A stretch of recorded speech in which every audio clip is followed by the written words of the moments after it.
one of those before?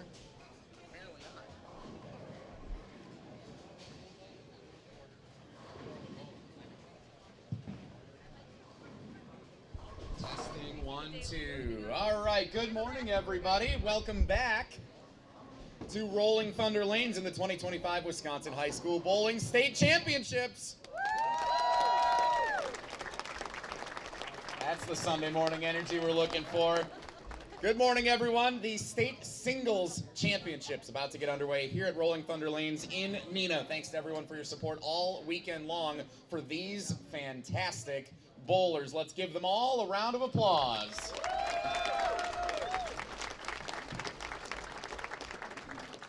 Introducing the field first for our girls state singles competition. The number 5 seed from Chilton, Jolee Streit.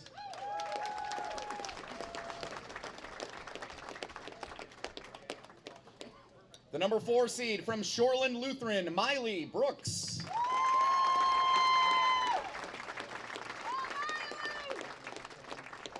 Number 3 seed from Kenosa Tremper, Rayne, Jensen. Number 2 seed from Kenosha Indian Trail, Addysen, Stahl. And number 1 seed from Mukwonago, Elizabeth Vanderhei. For the boys competition, number 5 seed from Franklin, Adam Toetz.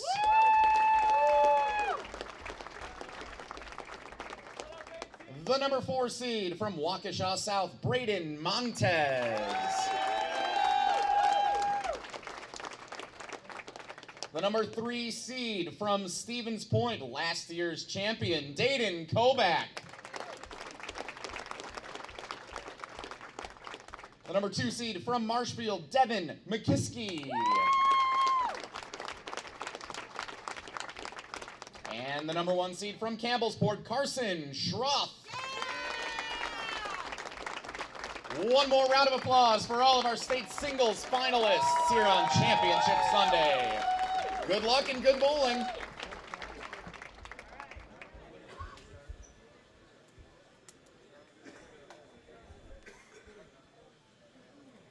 And good morning, ladies and gentlemen, and welcome to Championship Sunday here at the Wisconsin High School Bowling Championships presented by the Bowling Centers of Wisconsin. Emil Williams Jr., Jesse Nelson, of course, you just heard his voice. It is customary now on Championship Sunday. And the wonderful, wonderful future PWBA Hall of Famer representing Storm this week. Please welcome Danielle McEwen to the broadcast as we get set and underway. Franklin Toetz will get started.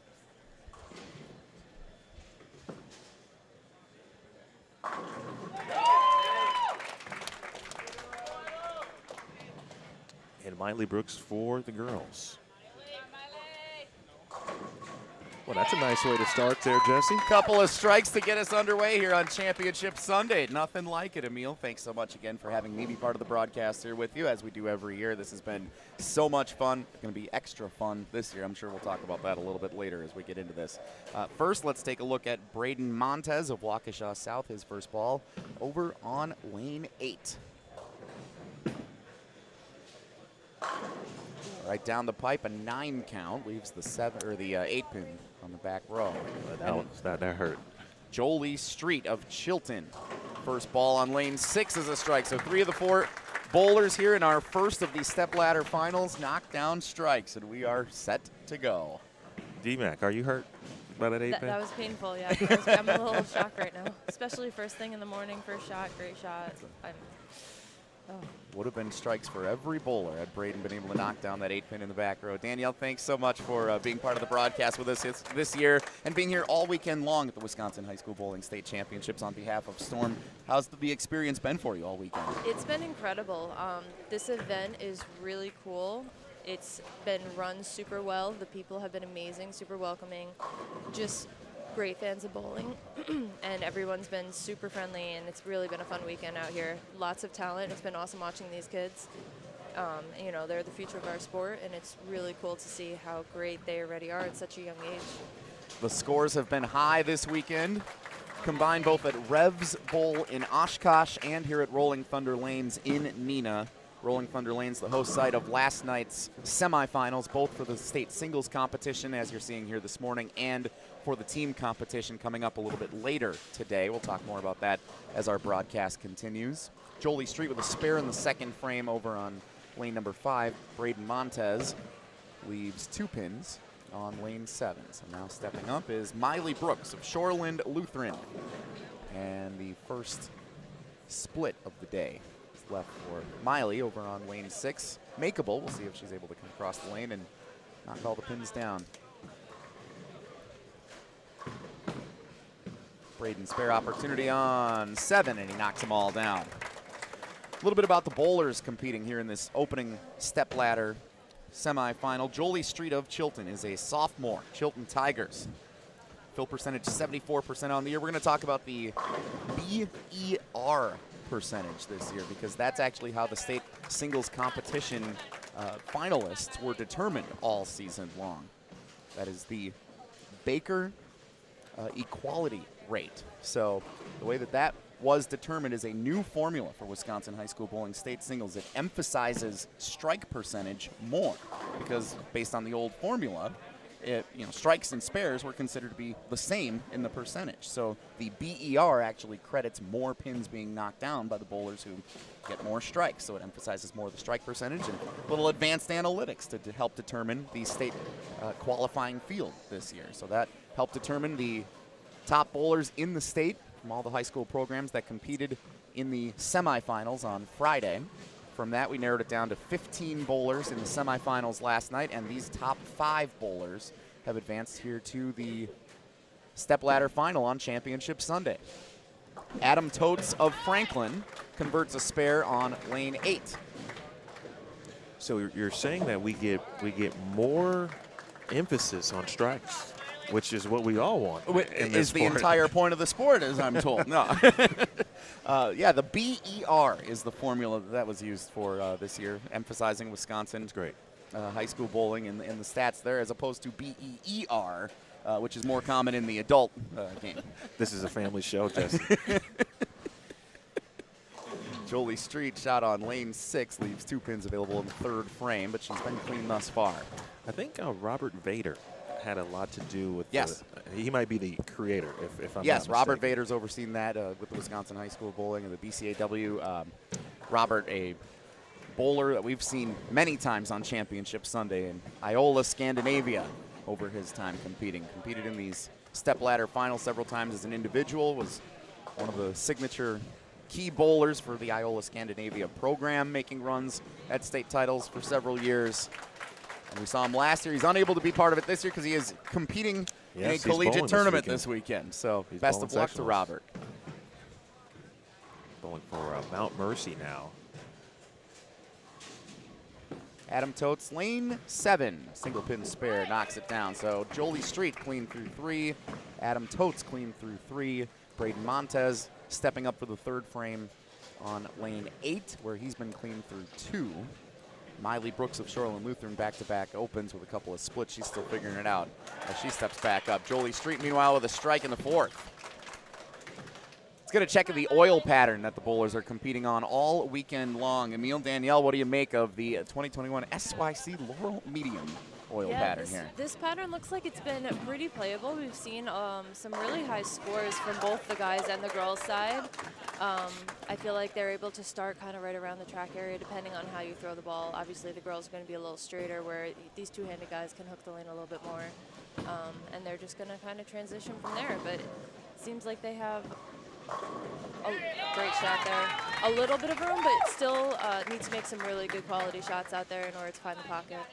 Miley Brooks back on track with a strike. Emil, you've noticed over the years we've had some challenging oil patterns that these bowlers have competed on Championship Sunday and all weekend long. This one seems a little more forgiving this weekend. Scores are up this year. It does, and you wonder how that will play a role in a finals type situation. In this case, it typically probably will come down to carry, like who can carry best throughout. You know, when you start your day with an 8-pin, that just doesn't help you and make you feel better. But both players, and especially Mr. Montez, has settled in nicely. So we'll see kind of how it goes down the stretch. But, you know, in a step ladder, it really obviously will boil down to the next couple of matches and how the lanes transition. that's where we've really seen over the last few years, certainly, players, if they can maneuver the transition, especially those who get on a roll. Danielle, you've been on plenty of step ladders. You know, if you're in that opening match and you get going, it's I won't say easy, but it does seem simpler to be able to adjust to some transition and find your way in the championship match. For sure. Step ladders they're very tricky. You know, you would think being the higher seed, you have the advantage because you have less matches to bowl, but oftentimes being in these early matches, getting to practice on the pair and develop how the pattern breaks down, you know what's going on, you know how the lanes are playing different, and you just have that picture where the incoming match is kind of trying to paint it as they go. We do welcome you all in watching here on BowlStreamTV this morning, the Wisconsin High School Bowling State Championships 2025 from Rolling Thunder Lanes in Neenah. Back-to-back strikes for Miley Brooks while we were talking about the oil pattern there, so she has settled in after a couple of open frames. She has been able to double up and back in it against Jolee Streit of Chilton. Meanwhile, Adam Toetz leaves a 7-pin. Left-handed bowler has to go across the lane to convert this single pin spare. He's been clean so far in what looks like it's shaping up to be a very competitive opening match here between Adam Toetz and Braden Montez, Franklin and Waukesha South, respectively. Adam, a senior at Franklin High School, District 1 down in the southeast part of the state, Milwaukee area, the largest of the districts for Wisconsin high school bowling. Jolee Streit, nice strike over on lane 5, so she's still clean through 6. Adam's spare is good. Adam with the BER of 75.4, which is the 3rd best in his district. Alban Williams of Brown Deer, that team's competing for a state title later today. Caden Stork of Kettle Moraine, the only 2 finishing better than him in the district. Very competitive district, and I'm not just saying that because I bowled in that district back 15 years ago. You're going to do a lot of prefacing with that today, considering I sure am.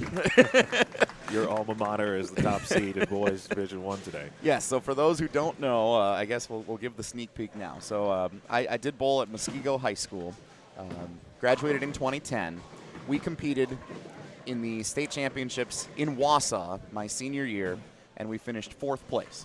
And up until last year, that was the best, or I'm sorry, 5th place. That was the best that any of our Muskego teams had ever done. Last year, Muskego finished 4th.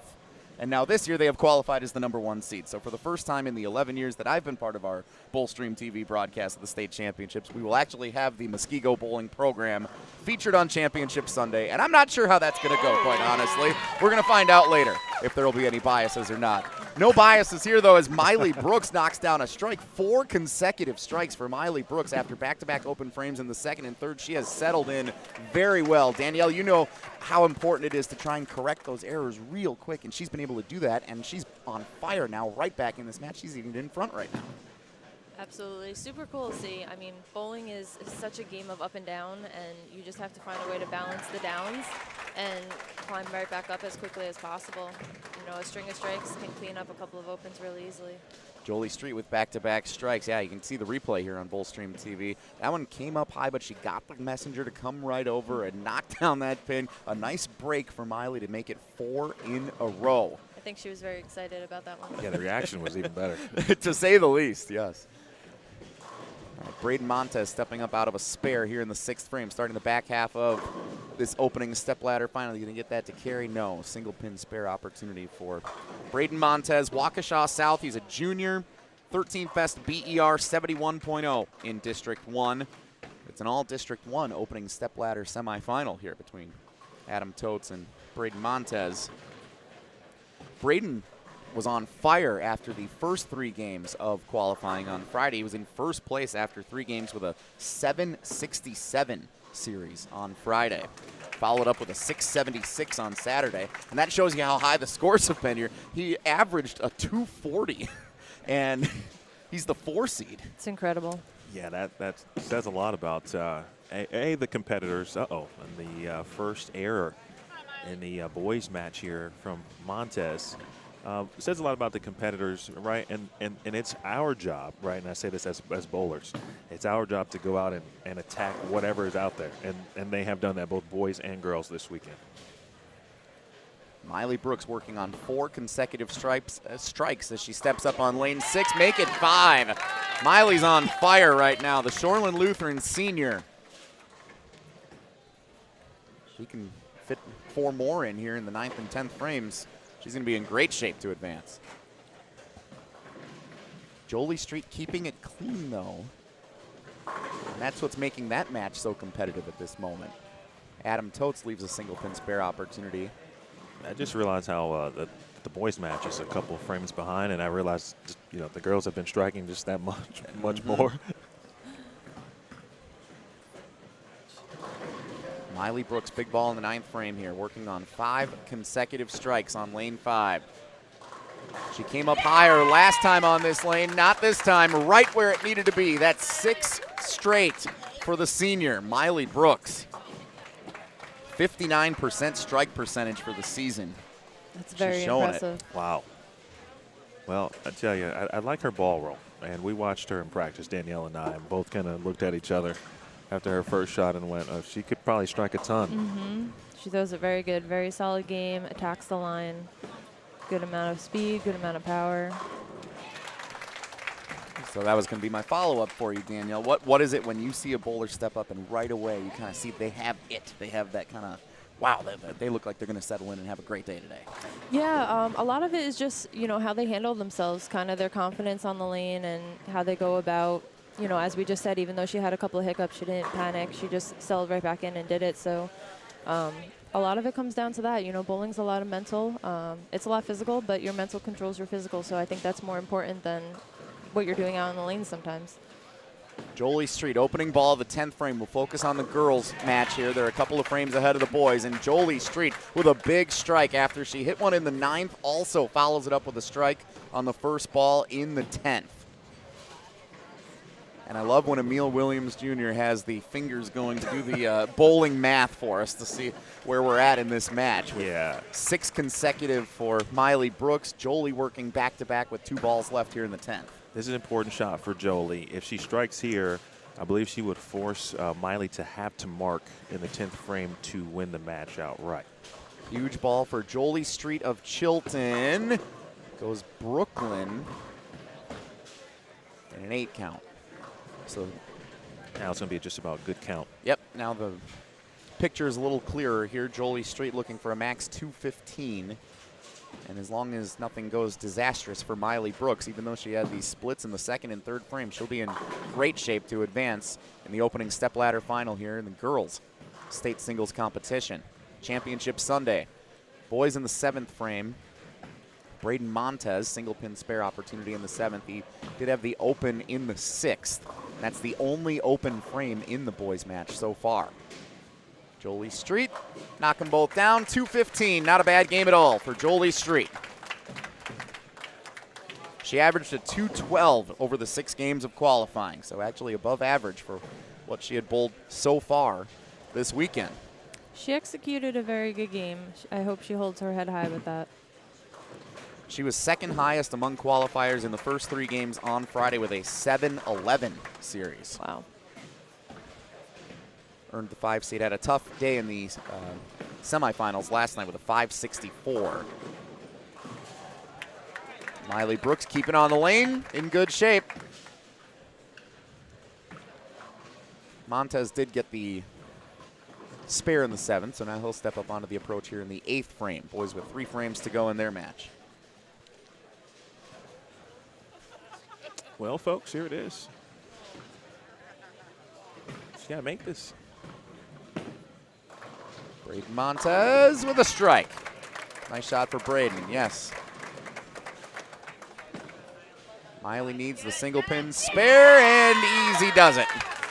Miley Brooks of Shoreland Lutheran will advance.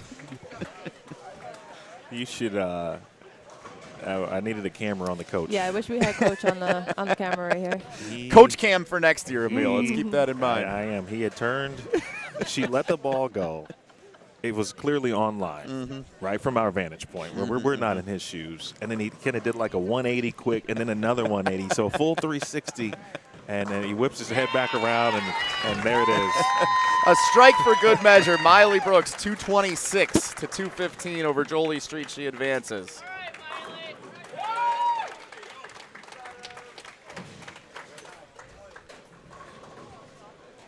So it will be $100 in a State USBC Association Phil Laporte Scholarship coming the way of Jolee, Streit. $500 to the champion this morning and incrementally down to $100 for the 5th place finishers. Phil Laporte in attendance, sitting over on lane 2 here, taking in all the great bowling that we'll see all morning long, all afternoon long. One of the great supporters of bowling everywhere, Phil Laporte, and we thank him as we do every year for providing the scholarships here from the Wisconsin State USBC Association for the bowlers competing in this state singles competition. Adam Toetz working off a strike in the 8th. Steps up, 9th frame, came up high, but some good action, so he's able to get an 8 count out of it and avoid disaster. It's a makeable spare, and it's getting real tight here in the boys match with 2 frames to go. It is indeed, and real quick, I forgot to preface the audience because I did this yesterday in an event I was on. My family and I have just gotten over this, whatever flu-like virus that has been out there, so I'm good. But there's a lingering cough, and it just randomly pops up. So if you hear something that sounds like a sneeze, I'm trying to suppress it, and I didn't get to turn down my volume in time. So please don't laugh. Or if you do laugh at home. I am laughing. I'm sorry. If you're laughing at home, I actually kind of appreciate it. But nothing is wrong with the broadcast or me. I didn't get to turn my volume down in time, and it sounds like a so I'm sorry. Danielle's thinking, you made me sit next to this guy I know. for this whole thing? And I feel bad because I'm like, people are going to be thinking I'm all crazy and sick, and I'm not. Big shot here for Montez coming up. Yes, 9th frame, working off of a strike, a spare for Adam in the 9th. If he can get a strike here, he'd be in great shape, but he leaves an 8 count. So he needs this spare to maintain being 4 pins back heading into the final frame. This is not the easiest of spares, too. Obviously makeable, but certainly choppable. Danielle, how would you attack this, kind of thinking about your own spare system? Yeah, you want the ball to touch both pins here. If you bank on just hitting the 4 pin, there's a really good probability that you could chop it off. And same thing going the other way. So really important for the ball to cover both pins. And he does just that. Sound advice from the pro. Braden Montez with the spare. 4-pin difference heading into the final frame of the opening stepladder semifinal here. The 2025 Boys Singles State Championships, the Wisconsin High School Bowling Championships on BowlStreamTV. The other thing, too, when the scores are high, right? We talked about carry percentage, but that's when spare shooting is almost amplified. And so in the situation right now, Montez is trailing because of the missed single pin at this moment in time. Braden Montez wants all 10 and got him. So now he's going to force Adam Toetz to get a big pin count here. Let's see if he can get 2 more. Max 203 for Braden Montez. He averaged a 240 in the 6 games of qualifying. Adam actually did also. You want to know how close these two were through qualifying? 1 pin difference. Wow. Braden Montez 1443, Adam Toetz 1442, the difference in the qualifying.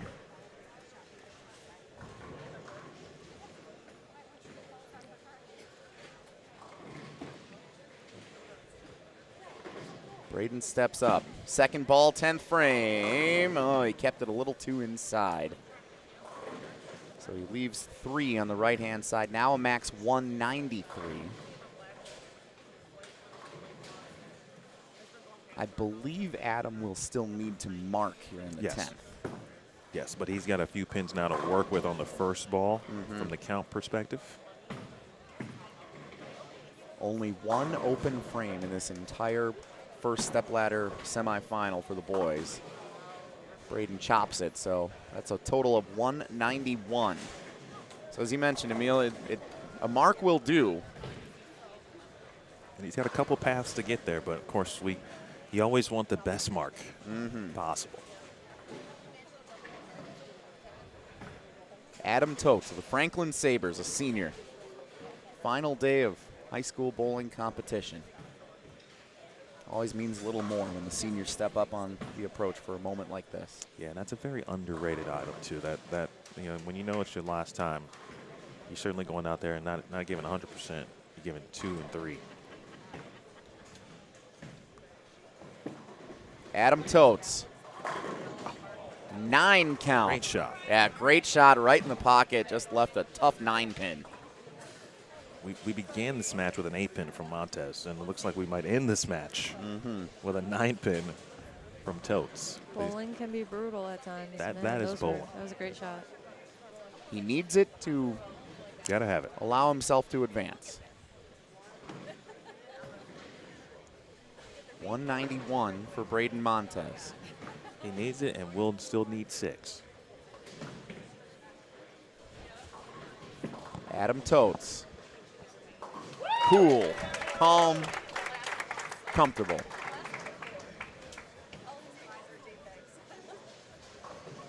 Keep it on the lane relatively in the middle, and he's in good shape here. You know, Danielle can tell you this more so than me because she's competed and won at the highest levels. But when you need count on a fill to win a match, and 6 sounds like a gimme, but it's not. And it's not the easiest thing to do in the world to just go up there and get 6. I know that sounds weird to say. It's very true, though. Very true. My guess is any ball except the last ball, when you know what you need, you don't really think about, 6 pins, big deal. But how about 10? Adam Toetz advances from Franklin, 196 to 191. He defeats Braden Montez in the opening step ladder final. Again, Braden Montez receiving a $100 Phil Laporte scholarship from the Wisconsin State USBC Association. Congratulations to Braden on an outstanding weekend of bowling. He's a junior. He'll have a chance to compete again next season. Waukesha South, great program in District 1. Braden representing it best here at the 2025 Wisconsin High School Bowling State Championships. So it's the 5 seed Adam Toetz advancing. It's the 4 seed Miley Brooks advancing in the girls bracket. Up next, the 3 seed Dayden Koback for the boys. He is the defending state singles champion from Stevens Point. Rayne Jensen of Kenosa Tremper is the number 3 seed on the girls' side of this stepladder final. Danielle McEwen, our pro here on behalf of Storm. You've been here with Storm all weekend, Danielle. All the bowlers have been able to come by, talk with you about Storm, the great products they have available. What stood out to you on behalf of Storm being here all weekend long and working with these bowlers? Yeah, Storm is, they're so great to the bowling community all around, specifically the youth bowlers. They contribute to so many events and sponsor so many great events just like this one. So it's such an honor to be here on their behalf, get to kind of hang out up at the, we had a little Storm table. We got to meet, take pictures, sign a bunch of autographs with everyone, and it was just really fun getting to meet everybody from this area, chat with them, answer some questions, just learn a little bit about, bowling here and, teach them a little bit about how my journey has gone and where bowling has taken me. So you've won a couple of majors, the 2019 U.S. Women's Open. But first, I'm going to ask you about winning a high school championship. Yeah, because that was a long time ago. I hear you were a high school champion back in the day. Way back when, yeah. My senior year, I won high school singles. I believe we finished second in team. I think that was the closest we got to a team championship. But good times back in the very beginning of my career there. And that was in New York. That was in New York, yeah. So how does the New York bowling scene differ from what you're experiencing here in Wisconsin this weekend? I always thought that high school bowling in New York was actually really huge. We do have, a big program there. It's really cool to see. But they do it up really nice here. Like this is a really cool event to be part of, and just to see how well it's run and how big their support system is and their team is, and making sure everything runs smoothly here. It's been really cool to see. It's been cool to be here. Danielle McEwen on behalf of Storm, our featured pro here this weekend at the Wisconsin High School Bowling State Championships. Hey, we're on camera. Look at that. The fans behind us are like, I didn't sign up for this morning, but they did not sign the waiver. 2025 Wisconsin High School Bowling State Championships. Jesse Delson, Danielle McEwen, Emil Williams Jr. here on BowlStreamTV. We welcome all of you watching the state singles competition. A reminder, if you are looking for the team competition a little later, that is a separate link on BowlStreamTV here on the YouTube channel. So you want to make sure you find that separate link for the team competition a little bit later today. So that's coming up, again, 10:30 approximate start time for the team competition, and we'll stagger that. It starts with the Division II girls, Division I girls, Division II boys, Division I boys. Wrap it up around 1:30 in the afternoon. The Wisconsin High School Bowling State Championships all morning into the afternoon here on BowlStreamTV. Danielle, this is your first time experiencing Championship Sunday with us here. Obviously, you've experienced plenty of Championship Sundays on your own, but it's always fascinating to me, the crowd dynamic, especially on the weekend of daylight savings time, because everyone is here all day yesterday. Some of these qualifiers start at 8 in the morning, 9 in the morning. They're here yesterday getting started, and then they come back, and if you're bowling in the finals on Saturday night, the singles competition at 6:30, they're getting done at 8:30. The team competition can keep you here till almost 11 or 11:30, and then you get back to the hotel. The kids want to go to the pool and stay up and hang out with each other and come back. It is such an interesting dynamic how tired everyone is when they first get here Sunday morning, and then the adrenaline starts to pick up as we get into the competition. For sure. We just saw that happen just now when I first sat down here, and they were just kind of starting to get, their equipment out and chatting and everything, and some of the announcements. It was very quiet in here, very quiet. And now since they've started, you can feel the life picking up behind us from the crowd and the parents supporting the kids. And obviously the kids are ready to go because, their adrenaline's going. They want to get out there, compete and win. So it's cool sitting right here kind of feeling the shift. Gets a little louder as we continue on throughout the morning. The coffee, the caffeine sets in. And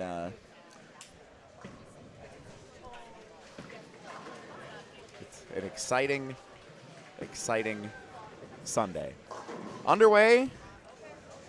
Or nope, we still have, yeah, that's the first ball. I thought that was the first ball. Roger was directing everybody up here. So Dayden Koback of Stevens Point delivers a 9 count on the first ball of stepladder final number 2 here on Championship Sunday. Dayden Koback knows a thing or two about competing in these championships. He is the reigning state champion, the boys singles competition from a year ago.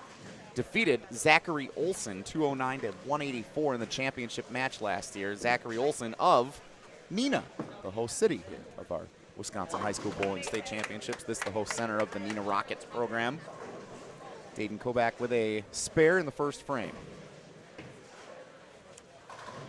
And meanwhile, stepping up over on lane 5 for the first ball of the girls' second of the stepladder final is Rayne Jensen, a sophomore from Kenosa, Tremper. Threw down 1,319 pins over the 6 games of qualifying, averaging a 220. Getting situated with the scoring system over there. So in the meantime, Adam steps back up, and his first ball of lane 8 in the second stepladder final is a strike. Remember to drop your comments and your questions for Danielle McEwen while we have you here as part of our broadcast. I encourage you to do so in the chat. Emil will be checking that throughout the course of the broadcast, and we'll relay those for Danielle. Those of you who listen and watch Wildy and Tausch, the show that I produce on ESPN Wisconsin every day, know that I have a love-hate relationship with the YouTube commenters sometimes on our show. They like to get after me a little bit back in the producer's booth. So I'm going to let Emil handle the YouTube comments today. So drop your that's no problem. Drop your questions for Danielle in the chat. I will protect you. Are they getting after you for coughing earlier? Or no, not yet. Oh, good. Okay. No, I've got a nice rapport with the bowling community, so that they'll at least give me one warning beforehand. Everyone loves what you do with this program, Emil, and thanks so much again for being here with BowlStreamTV. Oh, thank you. It's a pleasure to be here with you every single year for these broadcasts. And it's a pleasure to have Danielle with us as well. I haven't seen her, and we just see each other in the summer typically. But it might be 2 weekends in a row if she's going to the Music City Classic next week. I will not see you next weekend, no.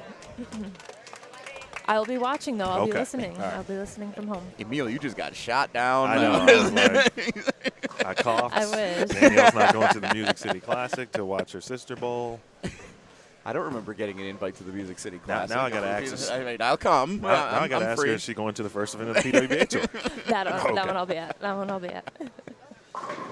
Couple of strikes in the second frame for the boys match. The girls, after figuring out the opening system here, just getting underway. So here is Rayne Jensen, Kenosa Tremper, 7 count. So she did have, there was a score correction that was needed on her opening ball, which ended up in the gutter. So that's what we were working on there. So a 7 count for Rayne Jensen.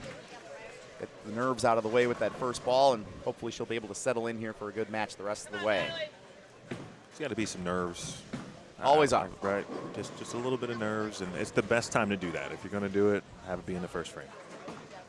Miley Brooks' first ball of stepladder final number 2, and she knocks down all 10. Danielle, do you still get nervous? Absolutely. I think if it's important to you and it means something to you, you're nervous.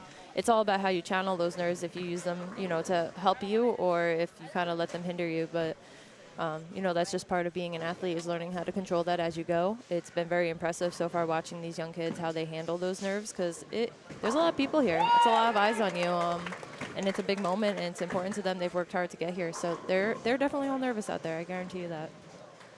Adam 3 for 3. No nerves for him here early on. 3 strikes in a row. Representing the Franklin Sabres. And Miley Brooks knocks down all 10. Back-to-back strikes to begin the second of the stepladder finals.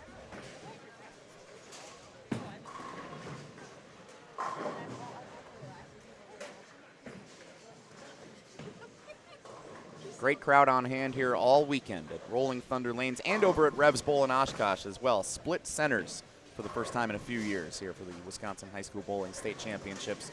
Everybody was here for the semifinals last night. So Adam came up a little light there, and that is going to be a tricky spare to try and convert.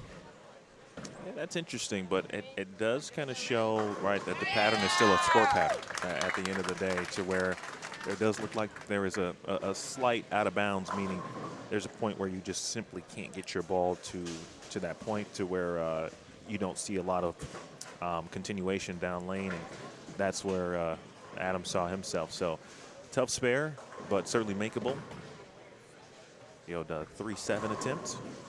Let's see how he handles it. You got to get one for sure. Oh, he missed them both.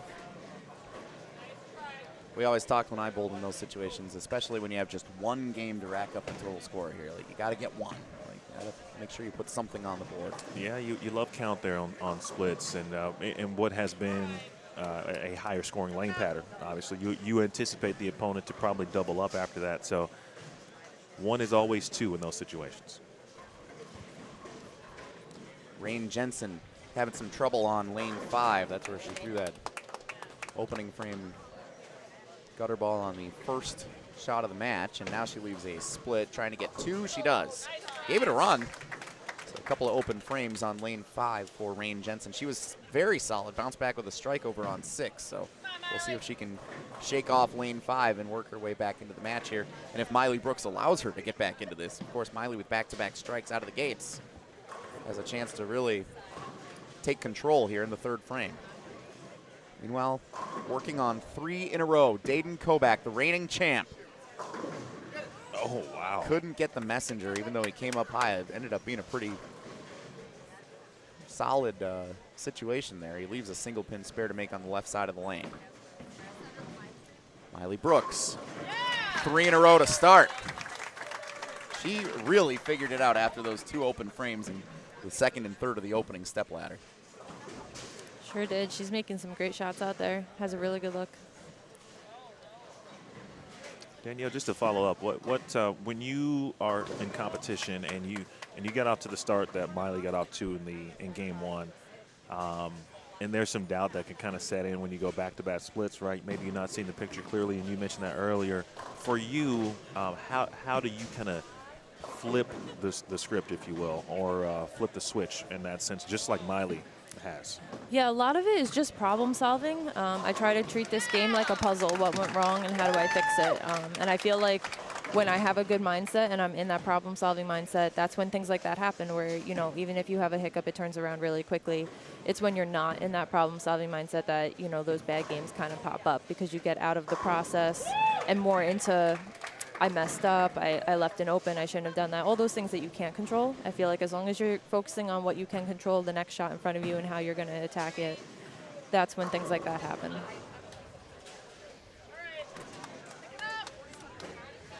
Four strikes in a row for Miley Brooks of Shoreland Lutheran in the girls match here. Meanwhile, Rayne Jensen leaves a 10-pin on the right-hand side in the fourth.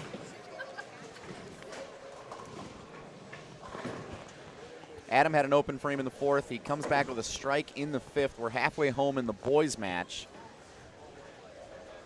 Dayden Koback clean through 5.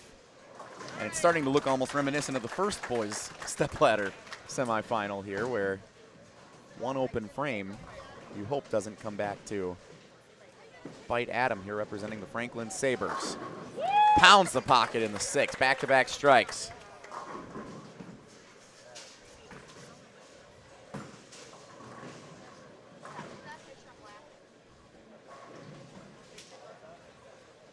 Rayne Jensen needs a strike here to really put some pressure on Miley. That's a great ball. After struggling on that on lane 5 in the first 2 shots that she had there, she comes back very nicely, puts it right in the pocket, and knocks down all 10. Dayden Koback with a strike in the 6th. That was a great shot from Rayne. I mean, she needed just to feel good about what was happening on that lane. Right? And sometimes it's just the one lane or the other that is presenting the trouble, and you spend, so much time trying to figure out one lane. By the time you look up, the match is over. These matches happen quick. They feel almost like you blink your eyes and you're at the end of the game, so that is for sure. And for some of these bowlers, this may be the first time they're in a situation of a stepladder final like this. So, you've always had all of your qualifying rounds and everything, and you get to throw a couple of games, you get a little time to figure it out and try and bounce back. Of course, the team competition sets up for a situation like this that these bowlers are accustomed to also. But Danielle, the first couple of times that you were in competitive singles matches where it was one game to the finish line, what kind of added pressure did you feel in those types of moments? A lot. As you're explaining this, I'm trying to think back to those, first few step ladders I was in, and I remember feeling very like everyone was watching me and kind of alone, because you go from bowling in a team aspect so much, and now you're up there by yourself. So I really like that, the coaches are down here with them, kind of giving them that stepping stone from going from a team environment to individual environment, because it is very tricky going from one to another without having that support right behind you. It's a great observation. The team format is so unique, where everybody's up there and you're shouting and cheering each other on, and it just feels like that camaraderie. Everybody is so close to you. It feels so compact. This is very different setup where it's just you and your coach down on the lane. And even different than the semifinals last night or the qualifying round on Friday, where you have other bowlers that are out right next to you. It's very unique. Rayne Jensen couldn't quite get the ball to come back over on lane 6, so she had a 6 count. Nice spare, though, in the 6th frame. So that's a 75 halfway home for Rayne Jensen, working off a spare in the 6th. Meanwhile, Adam, with 3 in a row, steps up in the 8th frame. He is in the groove right now. 4 in a row in the 5th through the 8th after starting with 3 straight to open this stepladder semifinal.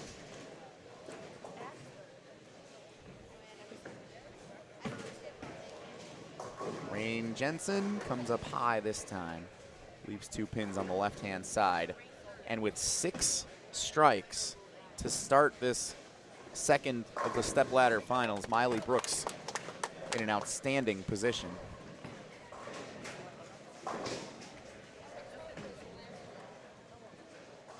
Dayden Koback working on 3 straight strikes as Rayne comes up with just 1 of the 2 remaining on lane 7. She's going to have her work cut out for her the rest of the way here. Well, it's, for Rayne at the moment, right?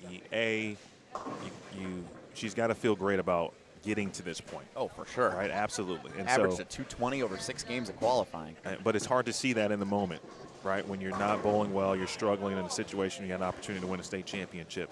And so she's going to go back and watch this, but we want her to know that getting here is certainly fantastic. And you're running up against a player who's got the front 7. Yeah. Miley Brooks starts with 7 strikes in a row to begin here in stepladder final number 2. Meanwhile, this is huge for Dayden Koback. Gotta have it, and he does. Spare in the 9th. So we're looking max 248 for Dayden Koback, the reigning boys singles state champion from a year ago. He needs a non-strike here. Oh. 8 in a row. Miley Brooks Adam has the only open frame in this boys singles stepladder final match. His max score is 264, and he might need every bit of it. He's working his way toward it, though. 5 straight strikes. Adam Toetz of the Franklin Sabres. A couple of seniors doing battle here. Adam from Franklin and Dayden from Stevens Point, both seniors.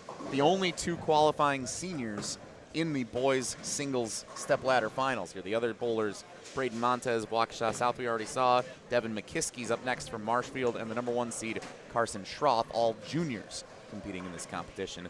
Sophomores and even a freshman, Addysen Stahl of Kenosa Indian Trail on the girls' side. So a little representation from all 4 levels competing here on Championship Sunday. Spare for Rayne Jensen.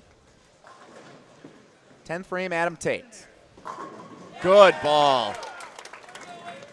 I've always been jealous of the left-handers, Danielle. Sometimes. That was a big shot because that's going to do it. He's in the 250s. And it's max 248 for Dayden Koback. These have been some exciting matches. I admire the, again, the wherewithal, right, to just get back on the train immediately after the 4th frame, makes one mistake and doesn't allow that mistake to linger and affect the rest of his game.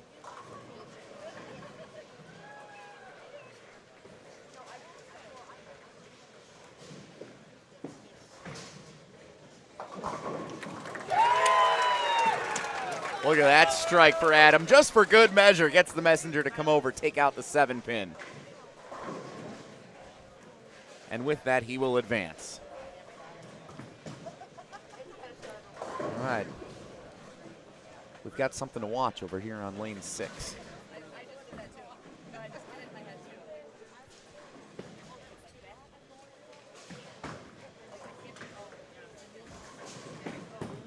Miley Brooks. Right there, and leaves the 10-pin. Gave it a good run. Emil, we have never seen a 300 thrown on Championship Sunday. Well, you know, I wasn't trying to be that guy. So we made no mentions of it. Now I can say it. Adam finishes just for good measure. How about 1, 2, 3, 4, 5, 6, 7, 8 strikes in a row to the finish line? Great game. We could have both players have, match 2s with 11 strikes, right? Adam with 11 strikes. Miley could strike out and still have 11 in winning efforts. We said the scores have been higher this weekend compared to some past years.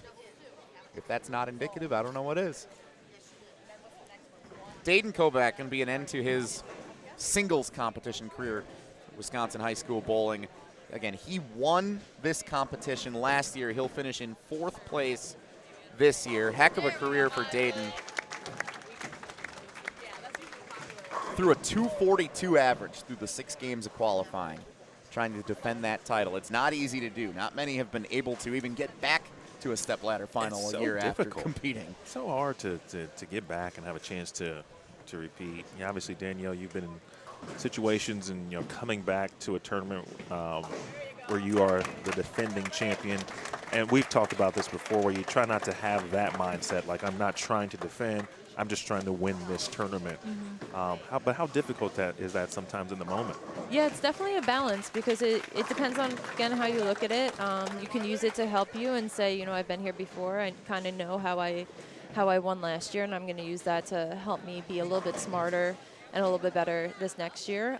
But there is that added pressure that everyone, it kind of comes more from the outside, I believe, than necessarily internally. Everyone's saying, oh, you won this last year, you're going to win again. And, it puts a little extra pressure on you for sure.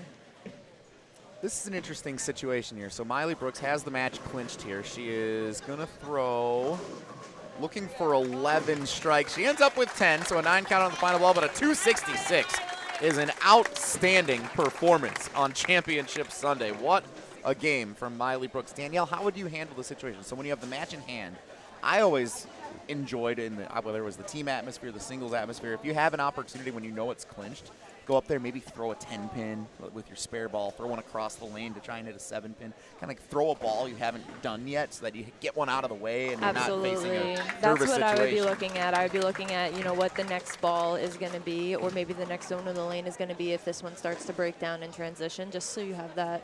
You can answer that question of, is this correct or is this not correct? Move and be one step further.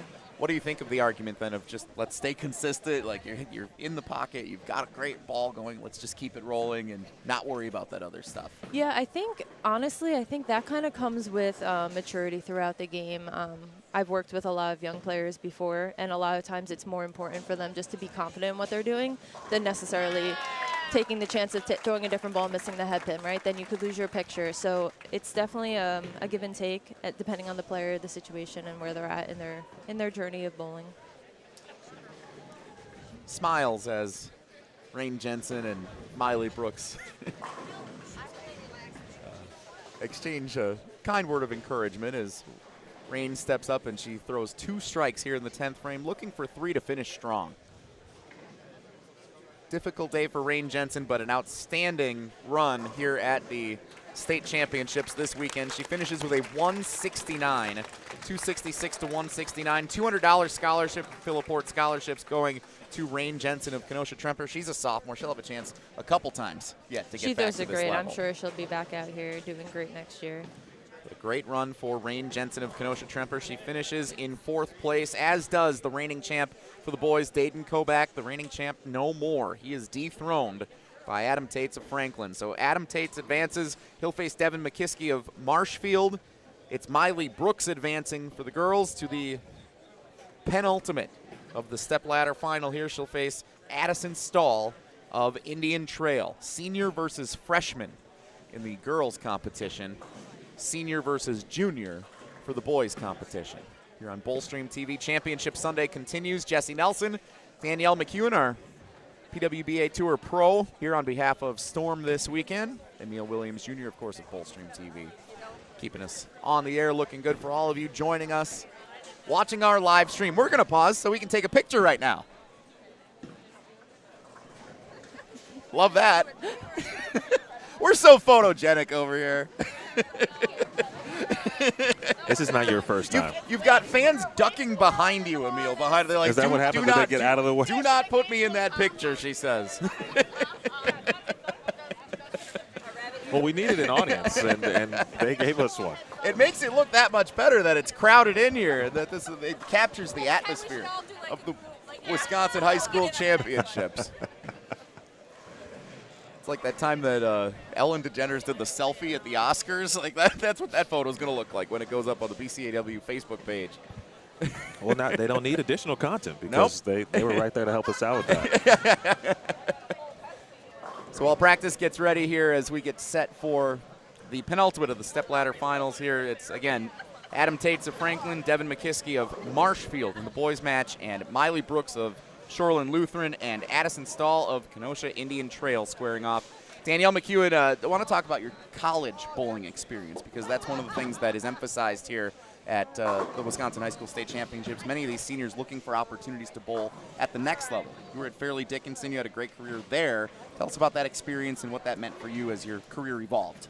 Yeah, so I got to talk to the girls a little bit before they started bowling this weekend, and I shared a little bit of that experience with them because we're just so fortunate in this sport that there's so many opportunities for us to get scholarship and go get our education, help pay for our education just from bowling. So there's so many opportunities between doing these events and then, you know, the NCAA programs also being able to give scholarship money to them and bring them into these programs. It's such a great opportunity. It's definitely something that everyone should experience. You know, what's better than that? Getting to be part of a team for a couple more years, improve your bowling game, get your education. There's nothing better. I did not pursue that opportunity after I was done with high school, and I regret it because I have heard nothing but great things from everyone who's been part of college bowling programs, saying how awesome it is to continue competing in that team atmosphere, hone the skills even better. You get more coaching, more experience competing at the highest levels. You go to these national tournaments, and the atmosphere is electric. The competitors, the people you get to meet along the way. I think great it's all part of experiences. the stepping stone too. You know, now, especially for the women, we have a tour out there that these girls might be aspiring to be on. So in order to get, from where they are now to there, college bowling is the perfect transition. Bowl on some harder patterns, learn to play, different areas of the lane, all the things that are really important to going out on tour. And the tour's made some additional, always looking to improve and changes and thinking about things. The regional tour has been back actually for several years, and that entry point is a little easier to get to for players who may just want to give it a whirl before they have to go bowl against Danielle, right, in the situation. And so there are some easier entry points, especially for young women. Now, post-college, if you're thinking about going on tour at the national level, there's a regional tour that has been thriving to give themselves an opportunity to see what it's like. Think about what they got to work on before they kind of make that big jump and bowl against Danielle and other players like that. So it's and from the collegiate perspective, I'm curious the journey, how you got to Fairleigh Dickinson, because we always talk about recruiting, and that has changed a lot, obviously, certainly since you were competing. Curious, what was the process and how things went for you to get to Fairleigh Dickinson? Well, in all honesty, in high school, I really wasn't a great bowler. I kind of started to peak my senior year. I got into the game of bowling really late.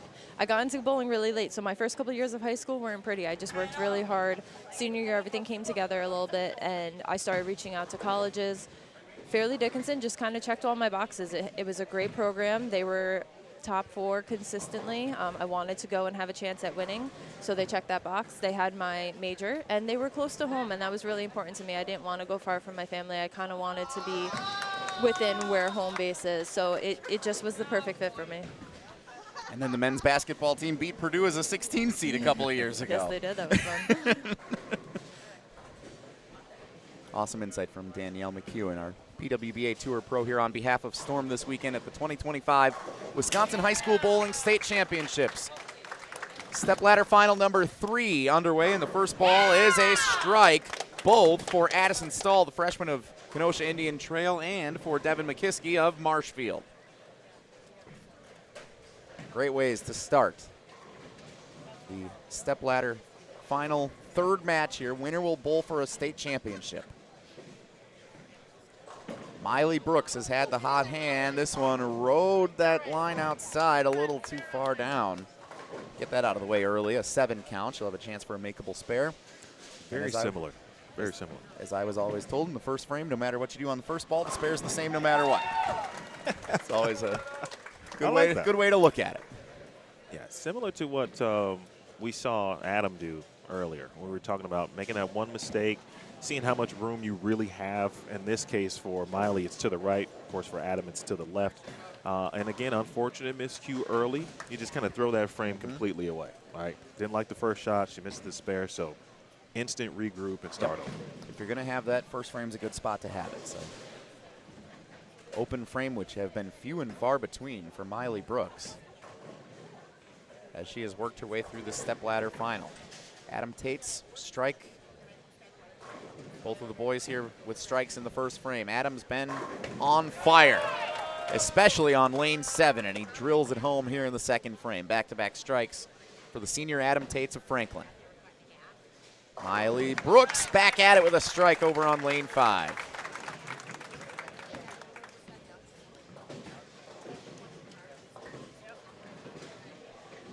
Again, we welcome you all in as you're waking up with us here on BowlStreamTV Championship Sunday. Jesse Nelson, Emil Williams Jr., and PWBA Tour Pro Danielle McEwen here on behalf of Storm. We'll look at the replay of the strike from Adam Tate. That's been a solid ball, Danielle, all day long for him so far. Couple of lefties squaring off here in this boys match. Devin Mckiski with a strike as well, so it'll be interesting. You know, Adam's had that side of the lane to himself so far. We'll see how he handles a little more of a breakdown in this match. Yeah, this is going to be a really interesting match. I think it's going to be some really high scores, and who can string them together the most. Addysen Stahl of Indian Trail, a freshman with back-to-back strikes here, competing in this stepladder final, singles competition on Championship Sunday. Of Qualified with a 222 average through the 6 games, both Friday and Saturday evening. 640 on Friday, 692 Saturday. The 692 for Addysen on Saturday was the best of all 15 of the girls semifinalists. She had the top score. Nice strike for Devin Mckiski. 3 for 3, nothing but strikes in this boys match so far.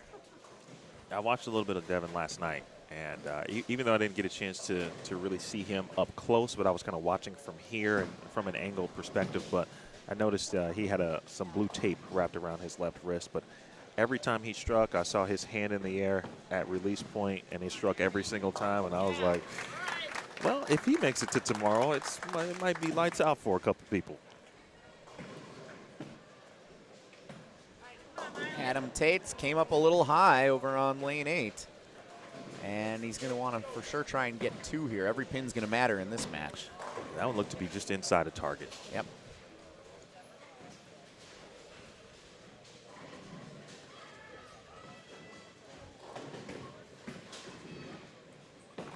Miley Brooks working off of a strike in the second frame and got a break with the 7-pin falling on the left-hand side. So a single pin spare opportunity, but looks like she's having some trouble here out of the gates on lane 6.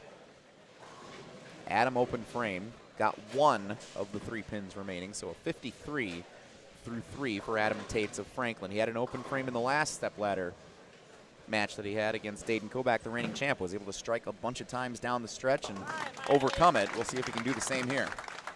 Danielle, for Miley, it looks like from my vantage point, she's probably on the way to a move. Yes, for sure. You can see the lanes kind of transitioning just a little bit in that slot where she was. That 4-pin wasn't not a bad shot. So I would think when she comes back over to lane 6, a small move is probably in her future. Adam Toetz with a bounce back strike in the 4th frame. Exactly what he was looking for. Now he's going to need Devin Mckiski to let up here. 3 strikes out of the gates for Devin. And another strike for Miley Brooks. She's done a lot of that today and a lot of that throughout this weekend.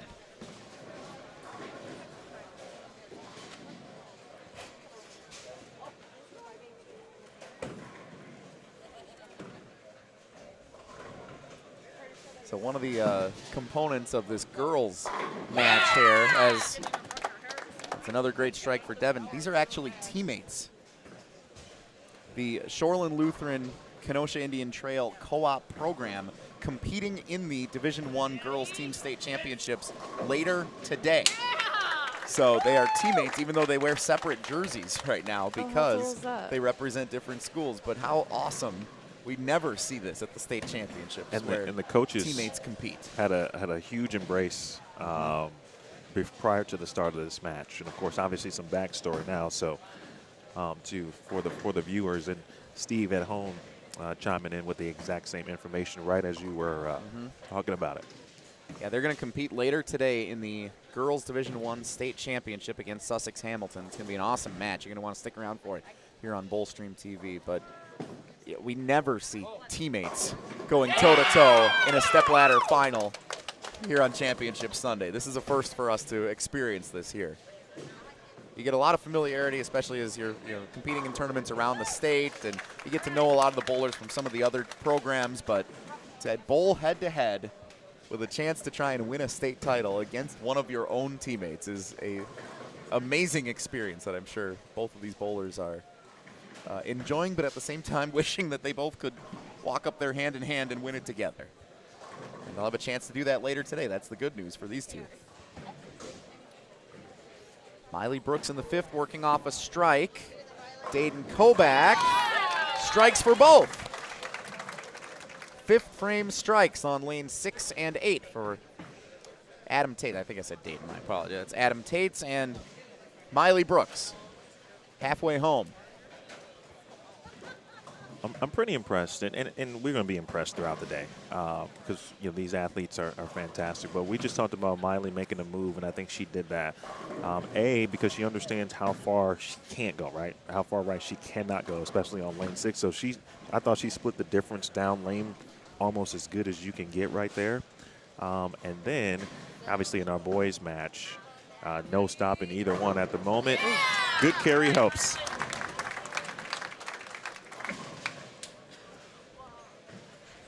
Miley Brooks with 3 straight. Can Addysen Stahl stay with her? Meanwhile, Adam Tate's on 7. Gets all 10. 3 in a row for Adam after he had that open frame in the third. This is very reminiscent of the game he just bowled previously. But he's up against 5 straight to start for Devin Mckiski. Yeah, as I said, the difference is he's trailing now in this match as opposed to the previous match, too. Devin Mckiski, the junior from the Marshfield Tigers bowling program. Marshfield, northern part of the state near Wausau, competing in District 9, the greater Wausau area. A lot of great bowlers coming from that program, and we see a lot of them reach the championship Sunday matches when we are up at Dale's Weston Lanes in Wausau, where we'll be next year for the Wisconsin High School Bowling State Championships. That home center advantage for some of them definitely comes into play when we're up there. He's rolling pretty good here today, too, including the front 6.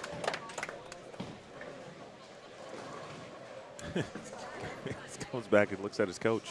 I don't know if he liked that one based on that reaction and the brief couple of words with his coach here. I mean, it looked pretty good, Dee. What do you think? I mean, if you're not happy with it and it hits the pins like that, you're in good shape. We had a rule when I bowled for the Muskego program. Rule number 1: never complain about a strike, at least openly. You can get coached up about it if you had, okay, crossover strike, you got a good break out of it, but never complain about it. 6 in a row for Devin Mckiski. Meanwhile, Addysen Stahl has been clean through 6. This is a very competitive girls match here with a chance to play for the championship coming up next. Big strike out of the spare. That's a 135 in the 6th with a strike in the 7th for Indian Trail's Addysen Stahl.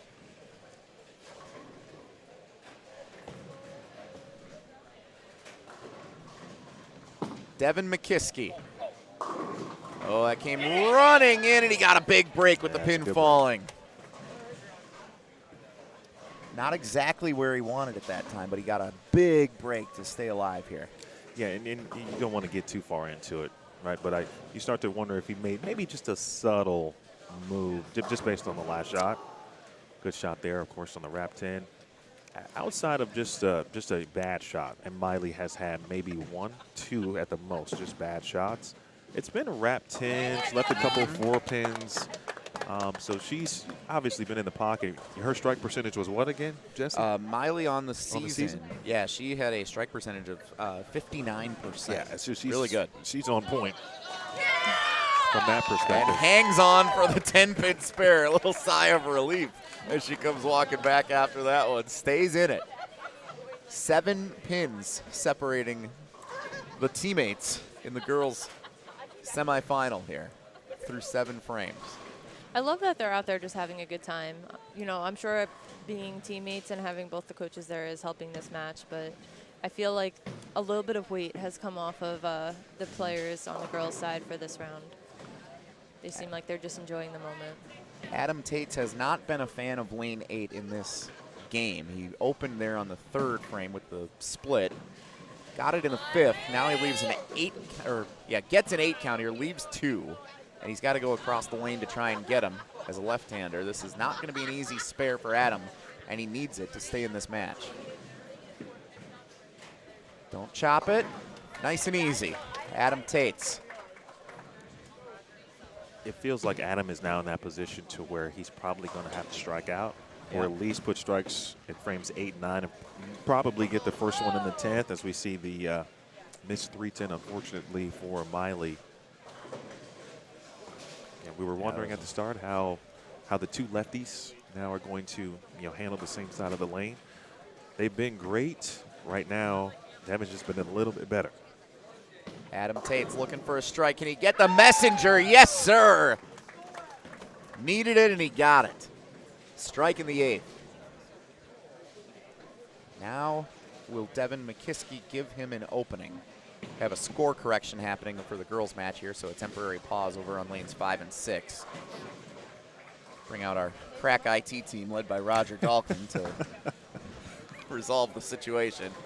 We've got Deadwood over on lane 7 as well. So all right, who's going to go out there and juggle as a little intermission entertainment here while we correct both lanes? well, I felt like last year, did Roger go down and get a couple of He Deadwoods? did, yeah. Right. He had to walk his way down last year when we were in Ashwaubenon. Yeah, that was a fascinating stuff last year when we had that happen. Well, let's interrupt this for our famous trivia question. This seems like as good a time as any, Emil. So Emil and I were talking about this last night. So promoting these high school bowling state championships, I produce Wildy and Tausch, weekdays 9 to noon on ESPN Wisconsin. Jason Wildy, Mark Tauscher, Packers writer, Packers Hall of Famer. We have a great time. They love that I do this every year, and they love talking bowling when it comes up. So we play a trivia segment every day on the show where we ask 3 multiple choice questions. I made it bowling trivia on Friday. And the question, one of the questions, which a famous question that my dad had asked me when I was a kid, and I used this nugget all throughout my life, what is the best score you can throw in a game of bowling without throwing a strike? And the options we gave were a 190, a 199, or a 200. And our caller said 199. That's what I thought it was my entire life up until a couple of years ago, when I asked this question on a different radio show that I was doing and was corrected by our fans that it was a 190, and controversy ensued. And then fans so I said, everybody, it's a 190. We know it's a 190. And then people were calling in, leaving voicemails and texting in saying, no, it's a 199. And it happened again. There was this controversy about what's the best score you can throw. Danielle, it's a 190, right? Now you have me questioning it. I need a pen and paper here. We'll get it sorted out, Right, I promise. This is the only way to find out. All right, back to the action here. Devin Mckiski looking for potentially his first open frame of the match here in the 8th frame. And this will make it interesting down the stretch for the boys' match. The background of the scoring. Oh, wow!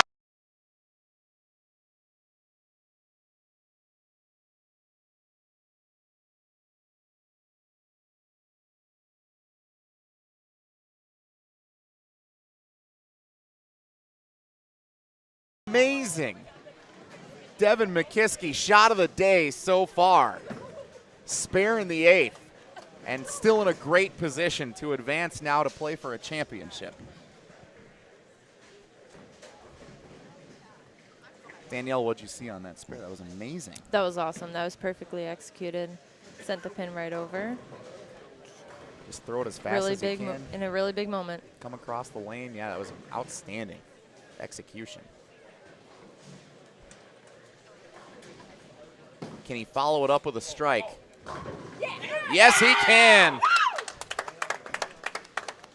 to go, Devin! Adam Tate's running into a buzzsaw here in Devin Mckiski, now with the momentum heading into the final frame and a half. Addysen, Stahl, got a break to get all 10 in the 9. That was one of her, I'll say one of her worst balls she's thrown in this entire match, but she got all 10. Sometimes you'll take it.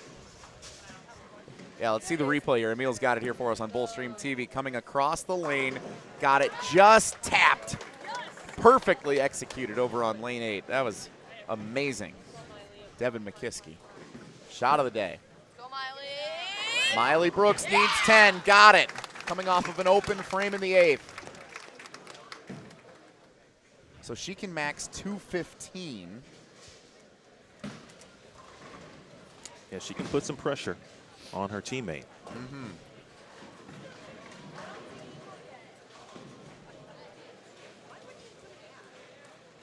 Max 235 if Addysen Stahl could strike out. 10th frame. Adam Toetz has had an outstanding day here in the stepladder finals. And he knocks down all 10, working on 3 in a row with 2 balls left. He can put some pressure as best he can on Devin Mckiski, but thanks to that incredible spare in the 8th frame, Devin's in great shape to advance.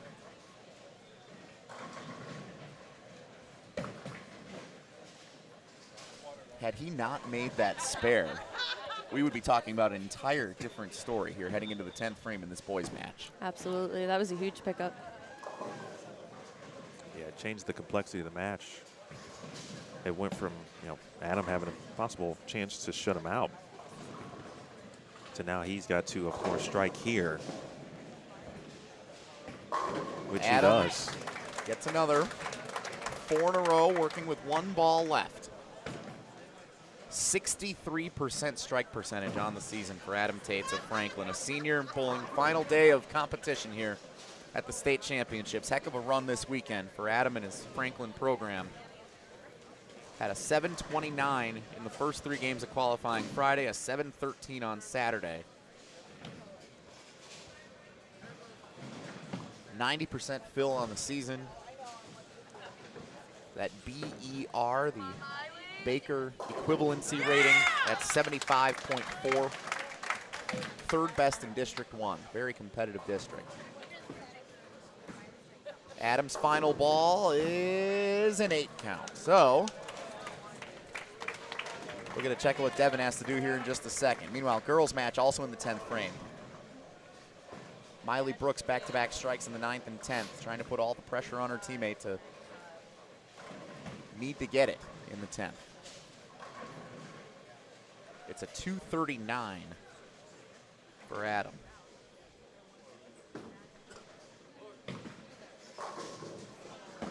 And Miley with a 9 count on her second ball in the 10th. So now max 204 makes it a little more lenient for Addysen to try and earn a berth in the championship.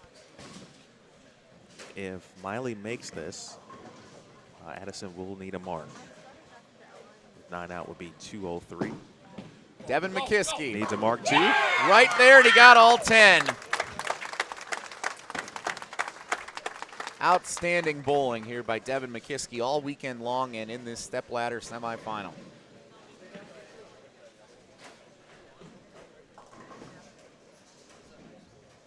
So 204 for Miley. You mentioned, Emil, Addysen needs a mark in the 10th. Freshman stepping up in as big a pressure situation you can look at. Devin Mckiski, 9 count, but that will be good. 255 as it stands right now with 1 pin left. He will advance. Addysen Stahl came up high. She avoided disaster, but this is not going to be the easiest spare for her to make. All right, Danielle, 30 seconds. Which spare would you least like to shoot to win a match? 2-5. Okay. I can chop that thing with my eyes closed. That's my nightmare one. Gotta have it here. Addysen Stahl needs the mark and got it right where it needed to be. That is a clutch shot by Addysen Stahl. And she is now good. 205 right now. It was a 204 for Miley Brooks. So Miley Brooks will finish in 3rd after making a decent run here in the stepladder. Adam Toetz will finish 3rd as well. $300 in Phil Laporte scholarships going to each of those respective bowlers from the Wisconsin State USBC Association. But Addysen Stahl with a 214 defeats her teammate Miley Brooks by 10 pins. They embrace an awesome moment, an awesome match for that program. Indian Trail Shoreland Lutheran co-op program. They will play again later today for a state title in the girls Division I team competition. So they are both not done. Of course, Addysen's not done here this morning. She advances to bowl for a championship in the state singles competition against Elizabeth Vanderhei of Mukwonago. Meanwhile, for the boys, Adam Toetz finishes in 3rd place from Franklin. Great run here at the state championships. Devin Mckiski, the number 2 seed, advances to face number 1 seed Carson Scharuth of Cambellsport. A couple of juniors squaring off in this championship match. 256 to 239. Devin defeats Adam in the semifinal. 1 match to go to determine our state singles champions here on Championship Sunday on BowlStreamTV. So the practice will be coming up here for our respective 1 seeds. Carson Scharuth of Cambellsport, Elizabeth Vanderhei of Mukwonago.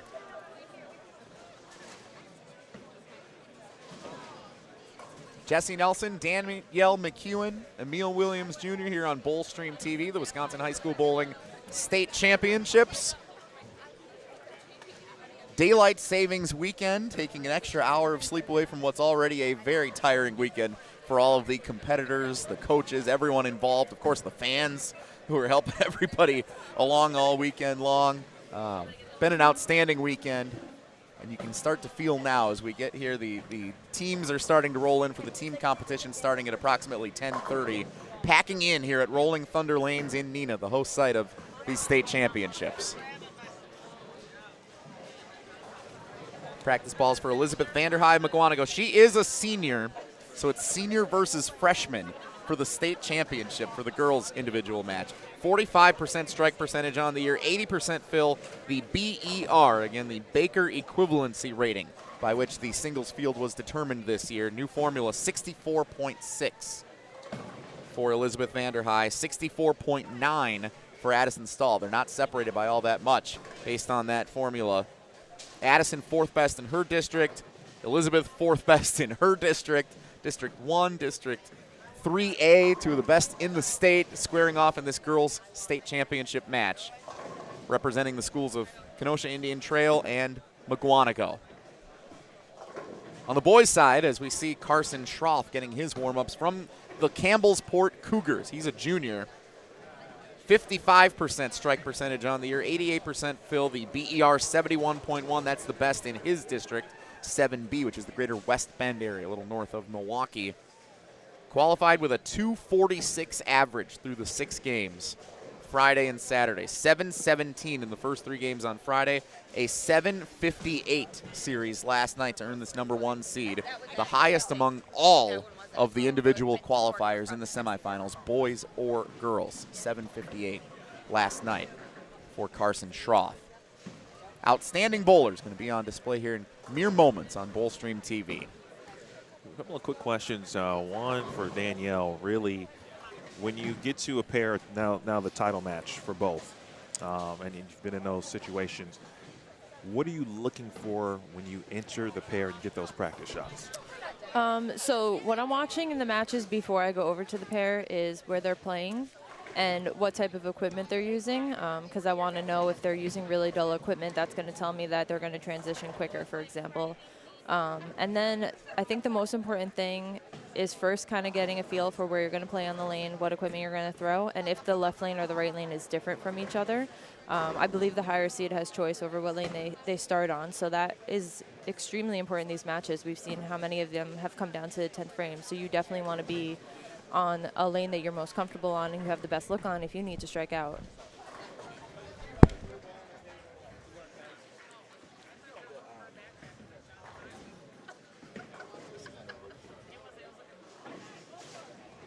I will say, though, this is a very hard part. I think it's a very unspoken about part in our sport, coming over as the #1 seed or, you know, any of the entering seeds.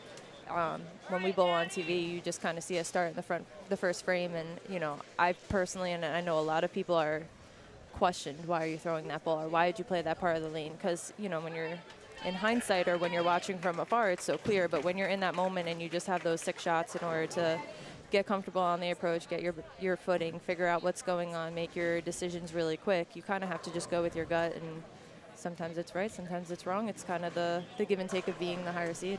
It's interesting this weekend, not only here in the singles competition where we have the #1 and #2 seeds from the stepladder final meeting here in the championship, but even in the team competitions later today, there's only one team of the 8 that are in this that bowled more than one match last night in the stepladder. It's the 1 versus the 2 in all but one of our team championships later today. So Antigo, the only team that was the 3 seed that bowled 2 stepladder final matches last night. Usually you see a team or an individual get hot and they kind of make a run through that stepladder. That's not the case this weekend. I think it was Bayport who was close to doing that, if I read the results correctly last night. First ball good. Devin Mckiski, Marshfield Tigers bowling program. First ball, Addysen Stahl. strike. That's how you want to start the state singles championships. Championship match here. Winners to receive $500 in scholarship funds from the Wisconsin State USBC Association, the Phil Laporte Scholarships. Runner-up will receive $400 in scholarships.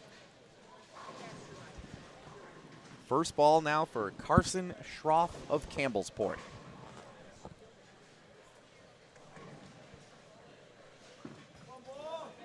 Best bowler by BER in his district, and he knocks down all 10 to start.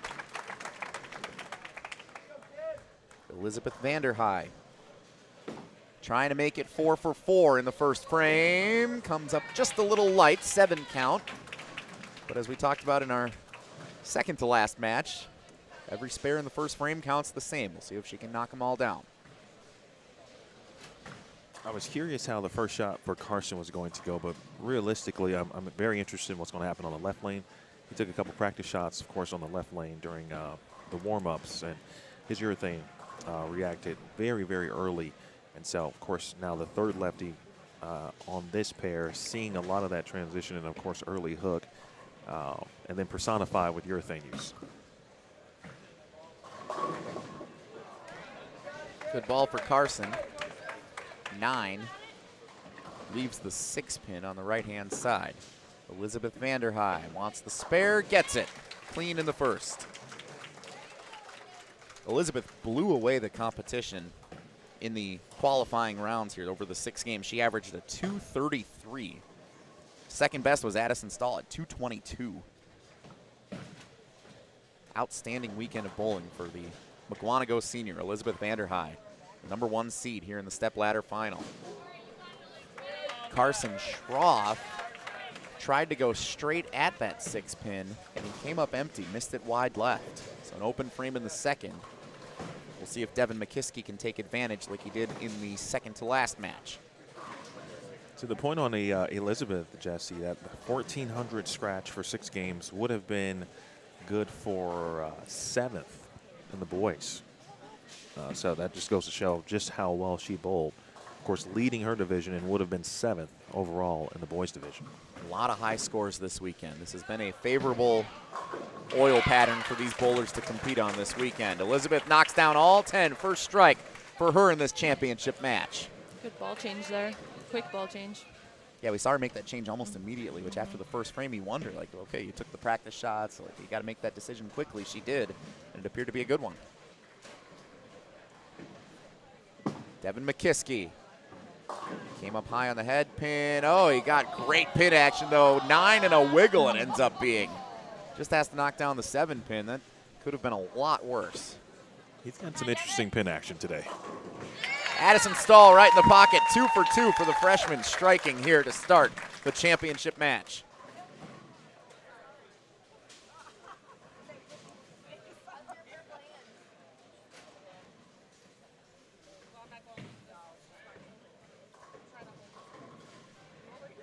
Single pin spare for the left-handed bowler, Devin Mckiski, and he leaves it open. So identical scores for the boys here through the first 2 frames. Strikes in the first, 9 counts with an open frame in the second.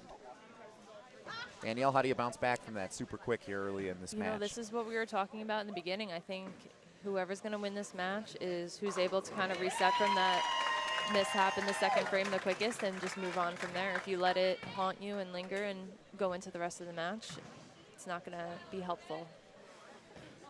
Addysen Stahl 3 for 3. 3 straight strikes for the freshman from Indian Trail to begin the state singles championship match. Devin Mckiski trying to bounce back in the third over on lane 7.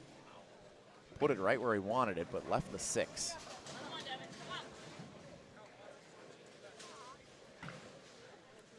Another chance for a single pin spare. Elizabeth Vanderhei trying to make it 2 in a row.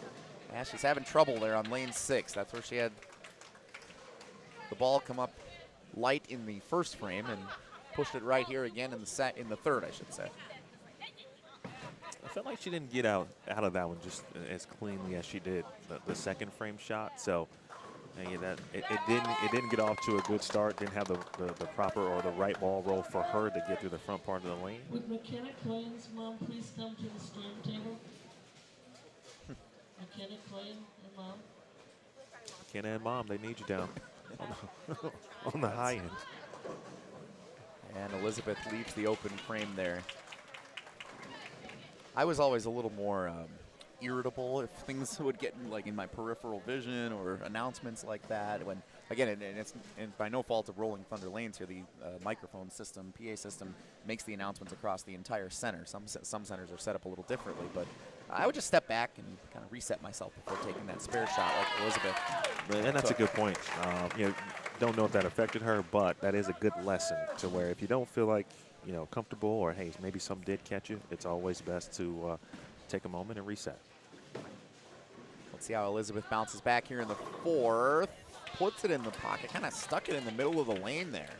9 count, she'll have to try and go across the lane to get the spare. What are you seeing from her ball here, Danielle? Yeah, I really liked her ball change in the second frame. Like we said, the third frame looked like it didn't get off her hand as clean. Ball roll was much better on that one, but again, she just needs to kind of paint her picture and see her lines that she wants to hit. I think she could have really good ball reaction out there once she sees it. But she's going to have to put it together quickly here.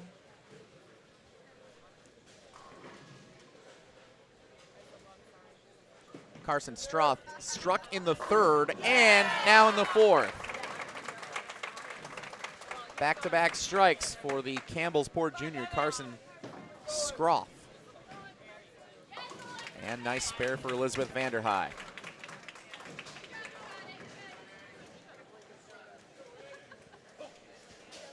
Can you describe, Danielle, how just how fast a title match really does go?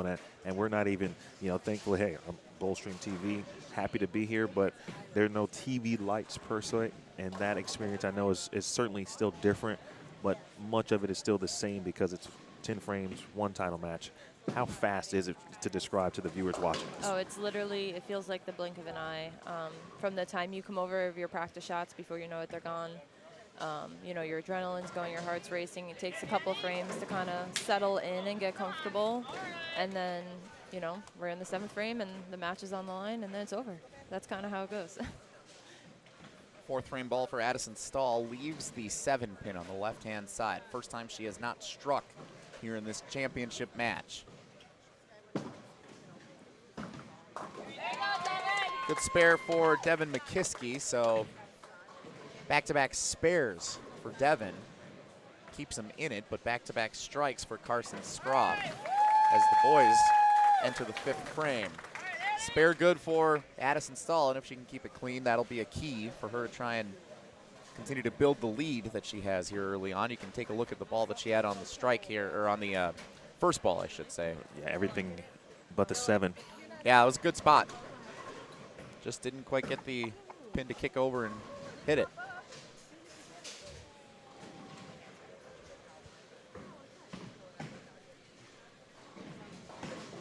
Fifth frame for Devin Mckiski. And that lane broke down for him. That ended up coming way across. That was a really good break. That could have been 6. Looks like they went and got another ball for him to bring in here pretty soon, so he'll be making a ball change, I would imagine, on his next shot. Addysen Stahl with a strike in the 5th. She's in control so far, halfway home in the girls' championship match. Devin's spare attempt hangs on, a little close for comfort. Devin got it. So he's got spares in 3 straight frames. If you're trying to figure it out, that's important. Meanwhile, let's take a look at the strike again. And just like the last replay we saw of Addysen Stahl, that one was right where she wanted it, right in the pocket. Good ball. Elizabeth Vanderhei gets it to come back and knocks down all 10. Strike in the 5th. Keeps her in the match.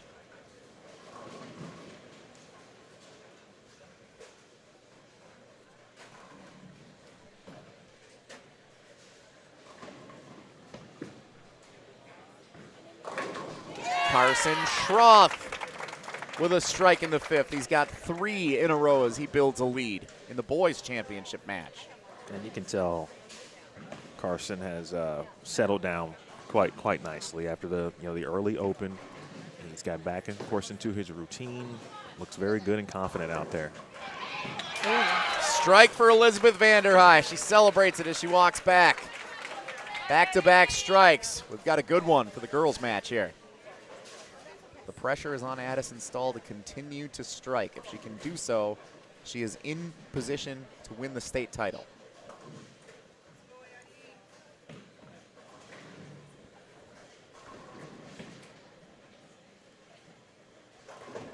The same can be said for Carson, playing with a lead, 4 in a row. 55% strike percentage on the season. Best in his district, 7B, 71.1 BER, Baker equivalency rating, which emphasizes the strike percentage, not just your fill percentage being equated the same for spares and strikes. Incorporated by the creation of recent Wisconsin high school bowler, current collegiate bowler, Robert Vader, the Wisconsin High School Bowling BCAW Association. Devin Mckiski on 8. Came up high, got a break, has to come across the lane. If he can keep it clean, he keeps himself in it, but he's running out of time to try and figure this out. Addysen Stahl working on a double. Leaves a 10-pin, and that's the opening, potentially, that Elizabeth Vanderhei was looking for. One of our wonderful fans, not happy that did not carry. Just, and I really love that. You can feel the emotion with every ball. You can feel it here at Rolling Thunder Lanes also in Neenah.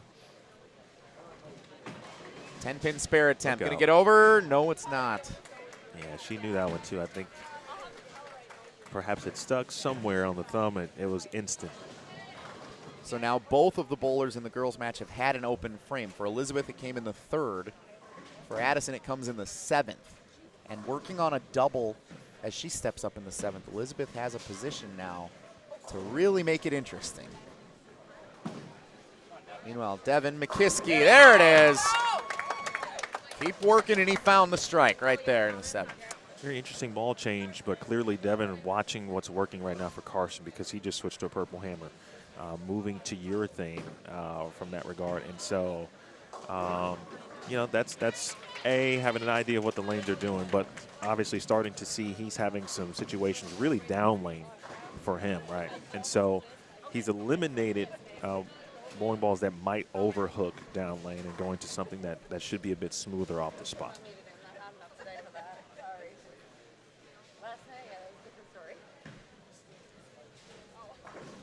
Elizabeth Vanderhei needs the spare. Gets it, going across the lane to her right. Spare in the 7th. So if she strikes in the 8th, she would have a 136 in the 7th, compared to a 156 with an open frame for Addysen Stahl. So it could get interesting if she hits a strike here. We'll put some pressure on Addysen.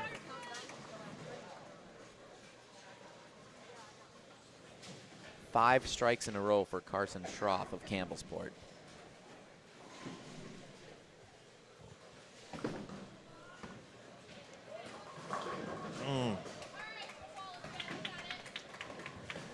This one's still not over yet.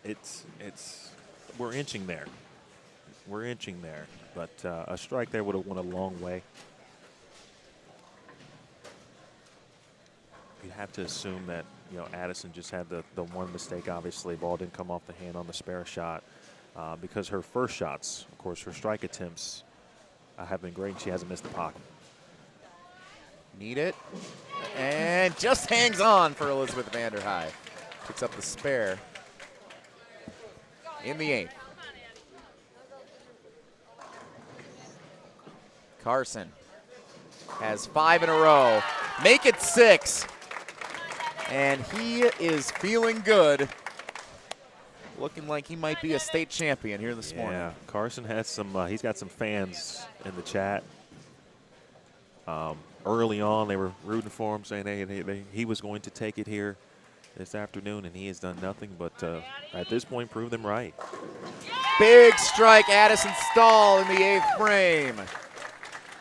Coming out of the open frame, she really needed that strike to stay in control, and she gets it. Now in a great position heading into the final 2 frames of the girls' championship match.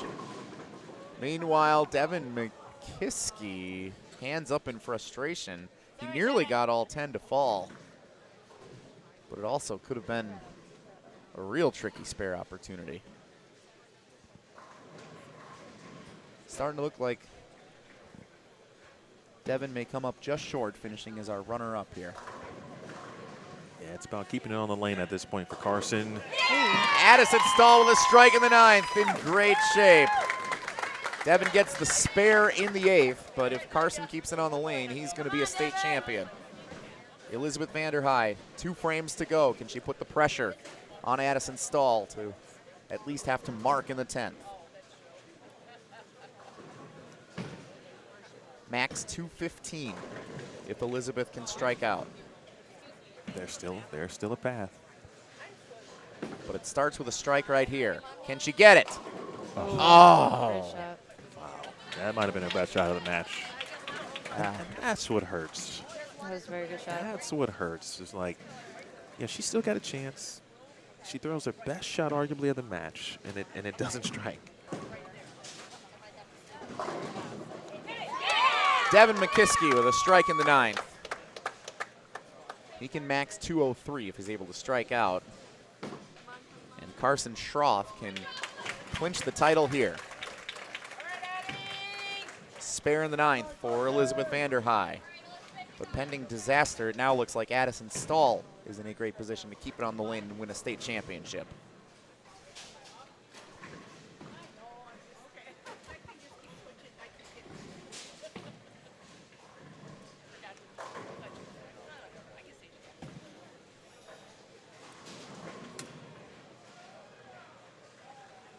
Carson decides to step back as both Elizabeth and Carson were stepping up onto the approach and beginning at the same time. Elizabeth was unfazed. She gets the strike in the 10th. Carson resets. We were just talking about that earlier in the match. Good move.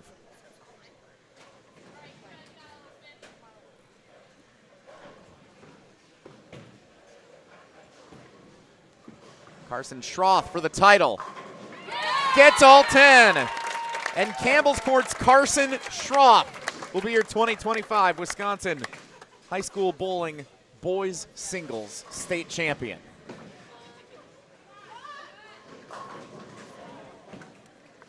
Elizabeth Vanderhei, a 9 count on the second ball in the 10th, max 194. Yeah, it's almost a formality. Yeah, just about. And again, you know, weird things happen. This is why we play the games, as they say, right? If she strikes there, she forces at least a high count on the first shot in the 10th from Addysen, you know, which would have put, you know, 4s and 5 counts in a situation where she still could have won mathematically. Carson Scharuth looking to finish strong here. He's struck every frame since the 3rd. Elizabeth Vanderhei finishes with a 194.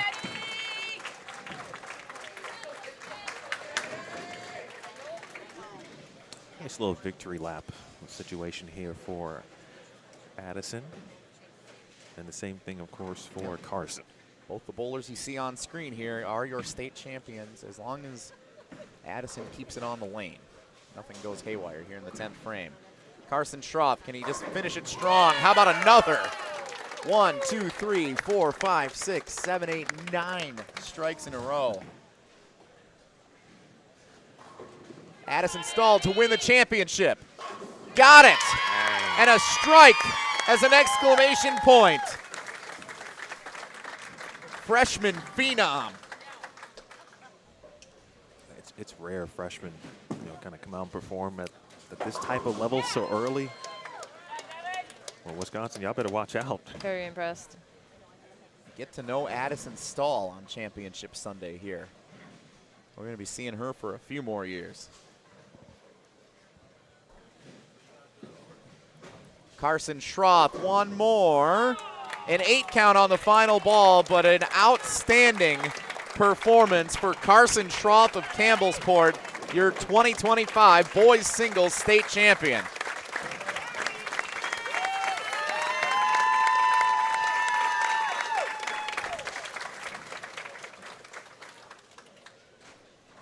Devin Mckiski working on a double after he struck on the first ball of the 10th.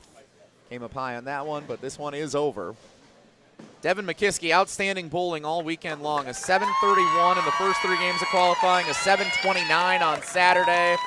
Devin's going to finish in second place, winning $400 in scholarships from the Phil Laporte Scholarships of the Wisconsin State USBC Association. Addysen Stahl hugging and embracing her coaches after winning the championship. It's over for the state singles competition. Addysen Stahl of Kenosa Indian Trail, Carson Scharuth of Cambellsport, your state champions. Trophy presentation will take place momentarily. Emil, they're going to need me for that, so I'm going to put this headset down and pick up the other microphone. Thank you, Jesse. Jesse will handle and is handling, of course, all of the in-building announcements. Even during the week, he does a lot of pre-recorded for you, Danielle. Think Junior Gold when Jason Thomas records all of the announcements. That's what Jesse does for this tournament, along with the stuff that he's doing today. Awesome. So his voice just permeates the building every single. And we had 2 buildings this week that competition was held in. Ladies and gentlemen, thank you so much. State singles competition in the books. We're going to do our awards presentation here momentarily. Awards presentation taking place momentarily over here on lanes 5 through 8.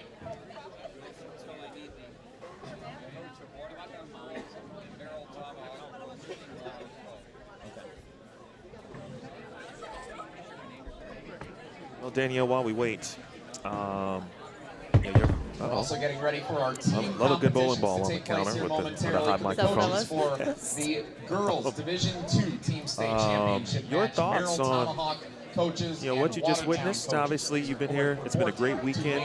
You talked earlier just about obviously the ability and be able to give back, certainly to youth bowling. I know what youth bowling has meant to your career, and to watch amazing matches in both the boys and girls divisions. Your thoughts again on what we just witnessed?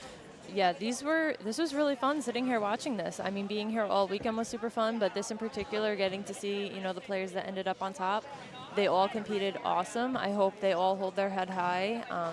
Again, I talked with a lot of the girls early in this week, and we talked about how if you go out there and you give your best, you might not end up on top, only one person wins, but if you learn from it and you go through the process, you should walk away with your head held high and just use it as a learning experience moving forward. So I hope that these players can do that. That was a very important lesson, a very hard lesson to learn at this age, but a very important lesson that helped me throughout my career. So I always try to emphasize that to them whenever I'm in a situation like this where I can speak with them, hopefully make that transition a little bit easier for them. We didn't get a chance to mention it, but I wanted to. Someone asked about kind of what's in your arsenal. Of course, you're here with by Storm. Storm, a proud sponsor, of course, of this event and what BCAW does. So, what's in your bag for all of the Storm Nation viewers out there? Yeah, well, I need to answer that question here pretty soon with tour coming up. I don't have that answer in particular, but we've talked a little bit about, all-time favorite balls. My all-time favorite is the IQ Tour. That's a guaranteed staple in my bag. I promise you I'll have at least 1 or 2 going into the tour season.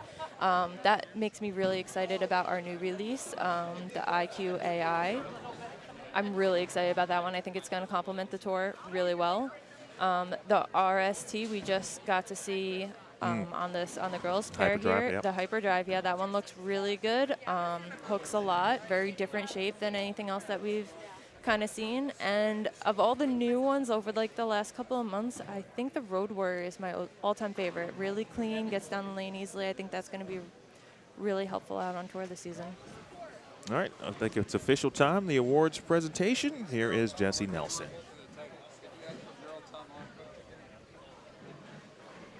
Almost. We need the girls' tomahawk coach to come down and get the pre-announcements and items from Roger Dalkin. Merrill Tomahawk, please report to lanes 11 and 12.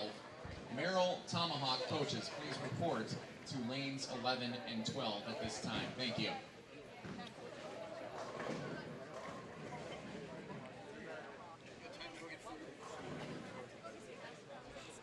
Again, the team competition, folks, scheduled to begin at 10:30 p.m.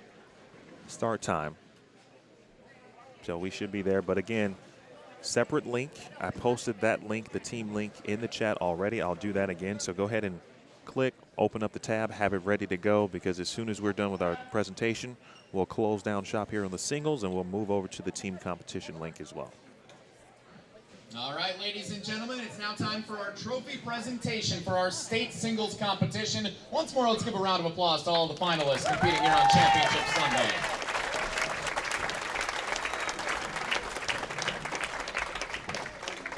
Bowlers, when we call your name, please head up to the approach where you will receive your plaques and you'll be able to receive the scholarship information you'll be getting from the Phil Laporte scholarships from the Wisconsin State USBC Association, including Phil Laporte being in attendance with us here today. Let's give a round of applause to Phil.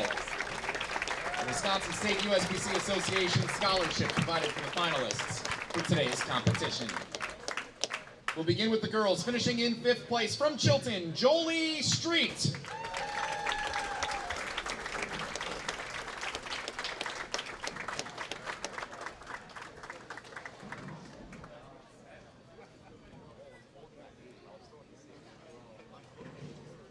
In 4th place, from Kenosa Tremper, Rayne, Jensen.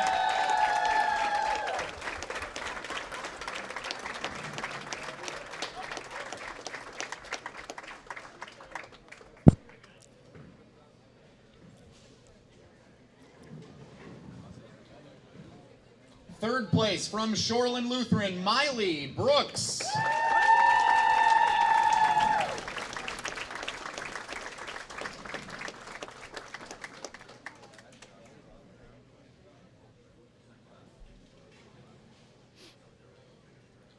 The 2025 state runner-up from Mukwonago, Elizabeth Vanderhei.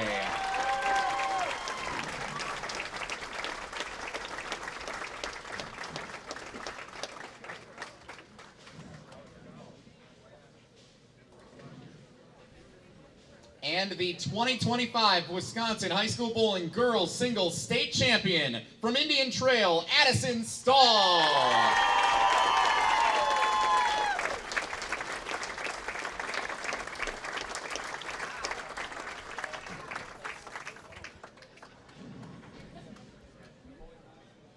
Once more, let's hear it for all of our girls finalists here today.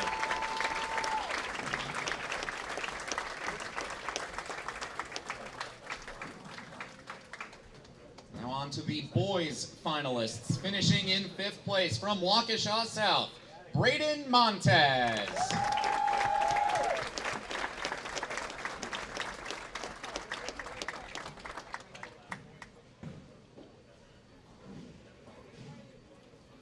The 4th place finisher from Stevens Point, Dayden, Koback.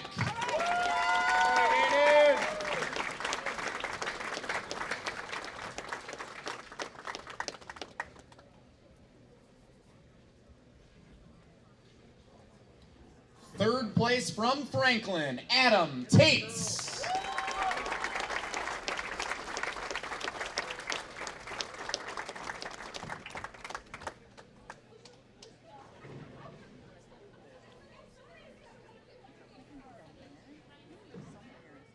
The 2025 boys singles state runner-up from Marshfield, Devin, Mckiski.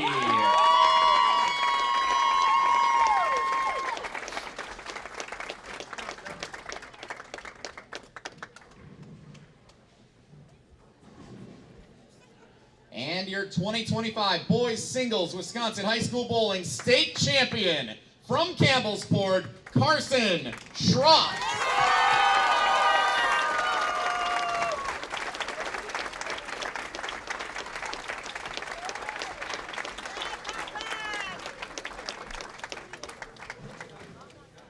One more time, let's hear it for all of the boys finalists here this morning.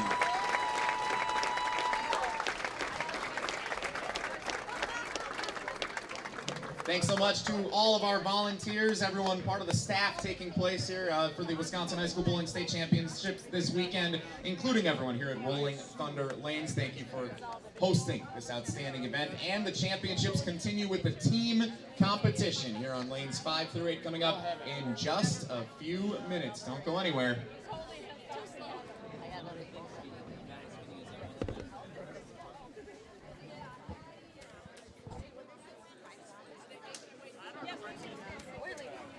All right, folks. Jesse Nelson back with us. Great job, Jesse. Of course, as always, I asked Danielle some of her thoughts on what we just watched, and I'll ask you the same thing as we crown 2025 singles champions here in the state of Wisconsin High School. I think it's so cool, Emil, how we have so many different bowlers with different levels of experience competing in these championships. Freshman Addysen Stahl winning it for the girls. Seniors competing, going toe-to-toe on the boys' side. It was so fun to see all the different skill sets come together and great bowling across the board.